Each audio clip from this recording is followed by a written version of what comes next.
Puji Tuhan, Shalom saudara, jumpa lagi bersama dengan saya Relon Star. Saudara, kali ini saya ingin membawakan tentang kemenangan sejati itu sama dengan mengalahkan diri sendiri. Oke, kita buka bersama di dalam Amsal 16 ayat yang ke-32. Di sana dituliskan bahwa orang yang sabar itu melebihi pahlawan. Orang yang menguasai diri melebihi orang yang merebut kota. Nah saudara, di dunia ini kita sering memuja pahlawan atau orang sukses, orang yang menang debat atau menguasai banyak hal. Tetapi Tuhan berkata lain nih saudara, yang sabar dan mampu menguasai diri itu lebih besar daripada pahlawan atau orang sukses manapun. Saudara yang setuju boleh katakan amin. Nah saudara, ini adalah standar kemenangan menurut kerajaan Allah. Bukan tentang menaklukkan orang lain, tetapi menaklukkan diri kita sendiri. Dan itu yang paling sulit, betul? Nah, saudara, saya mau bahas yang pertama tentang kemenangan sejati, yaitu mengalahkan diri sendiri. Yang pertama adalah menguasai kota vs menguasai diri. Jadi ada dua kontra di sini, saudara.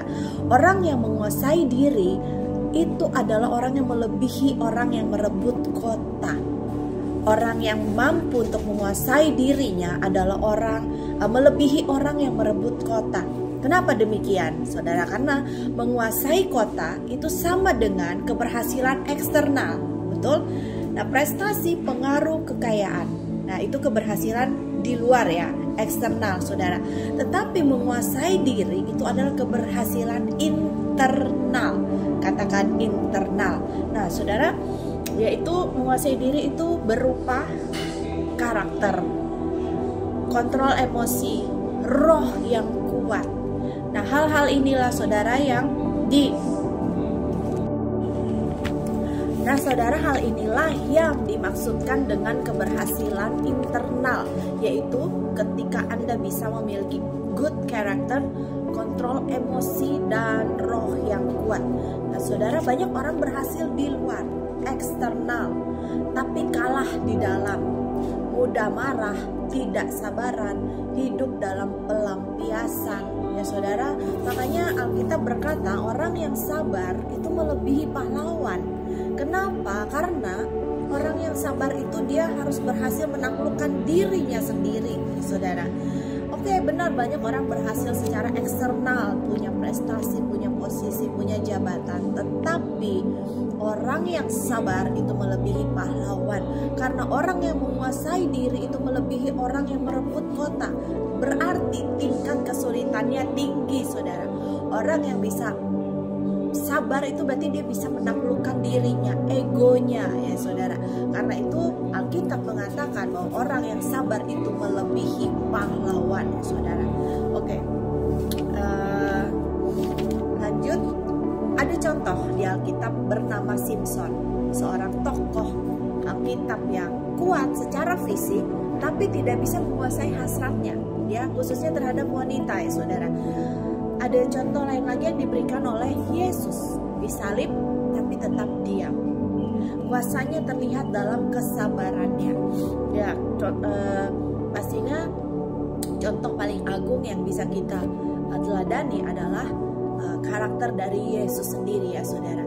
Nah, saudara, yang kedua, kesabaran itu adalah kekuatan ilahi. Orang yang sabar melebihi pahlawan. Sabar itu adalah masalah ilahi, saudara. Sabar bukan kelemahan, itu tanda kedewasaan rohani.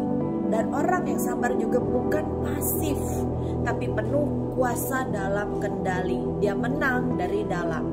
Orang yang sabar mampu menahan reaksi, menunda pembalasan, dan memilih kasih. Bahkan bukan hanya menunda pembalasan, tidak membalas.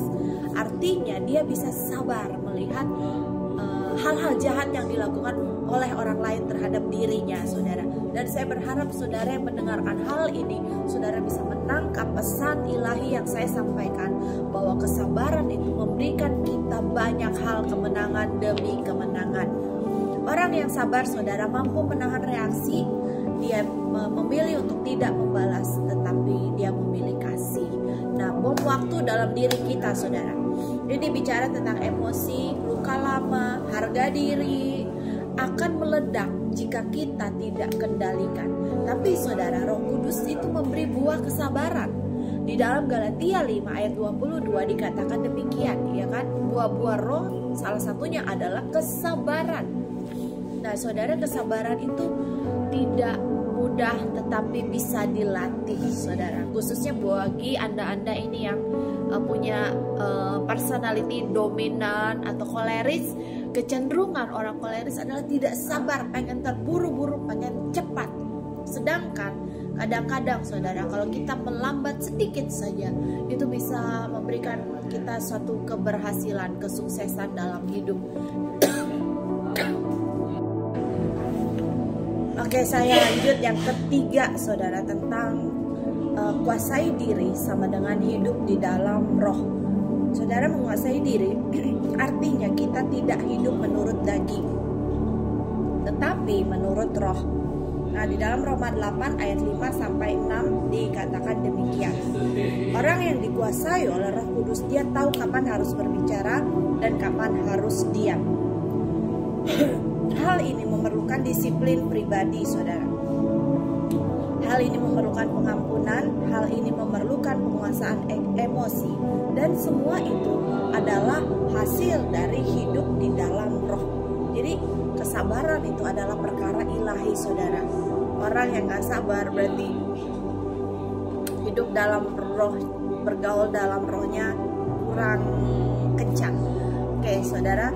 Nah, saat ingin membalas, saudara, kadang kecenderungan manusia itu, kadang kalau ada orang menyakiti hati kita kan, kecenderungan manusiawi adalah membalas. Saudara, pikirkan hal ini. Saat Anda ingin membalas, diam dan berdoalah. Ini adalah cara yang paling ampuh, yang paling sakti untuk menghadapi orang-orang yang menyakiti hati Anda.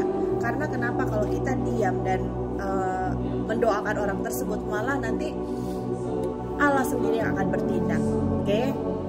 Nah, saat merasa tersinggung, ampuni lebih cepat dari biasanya, saudara.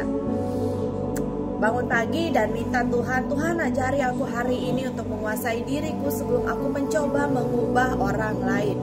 Saudara, Tuhan tidak sedang mencari orang yang hebat, tetapi orang yang rela ditaklukkan olehnya. Disitulah letak kemenangan sejati.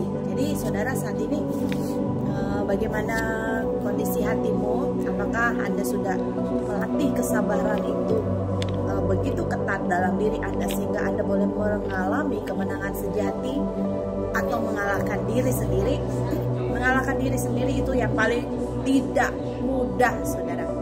Karena itulah firman Tuhan berkata orang yang sabar melebihi pahlawan. Ya, karena orang yang sabar itu jarang ditemukan, dan karena hal ini berhubungan dengan ego manusiawi kita, ya saudara, yang ketika direndahkan ingin membalas balik, ngerendahin orang. Nah, perlu kontrol diri yang ketat, perlu disiplin diri yang ketat untuk tetap diam dan menang dari dalam.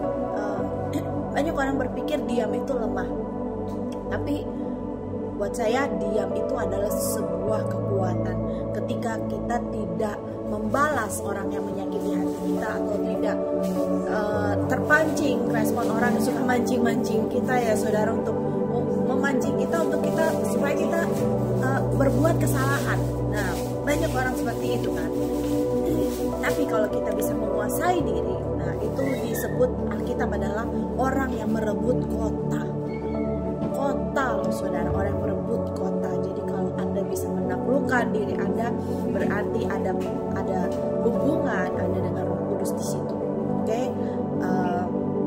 Saudara yang relate dengan pembahasan firman Tuhan hari ini, boleh berikan komentar apa yang Anda ketahui tentang kesabaran ini, atau apa yang Anda ingin sampaikan kepada saudara-saudara seiman yang lain di kolom komentar. Boleh silakan memberikan komentar. Thank you for listening. Terima kasih sudah mendengarkan tayangan firman Tuhan hari ini.